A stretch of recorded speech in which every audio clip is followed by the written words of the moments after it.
నమస్కారం. గత 2025 సంవత్సరము విలేజ్ హెల్త్ క్లినిక్ పరిధిలో ఏఎన్ఎం ట్రాన్స్ఫర్స్ అయ్యాక 660 సెంటర్స్ వరకు ఏఎన్ఎం ఎవరూ భర్తీ కాలేదు.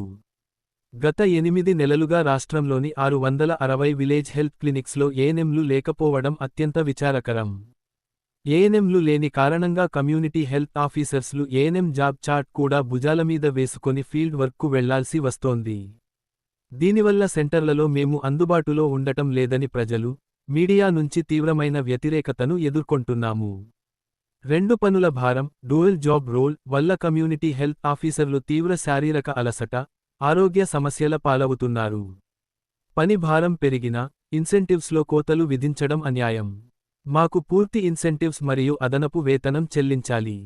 ప్రభుత్వం వెంటనే స్పందించి, రాష్ట్రంలో అందుబాటులో ఉన్న 3000 మంది సర్ప్లస్ ఏఎన్ఎంలను ఖాళీగా ఉన్న క్లినిక్స్లో నియమించాలని ప్రభుత్వాన్ని మరియు అధికారులకు విన్నవిస్తున్నాము.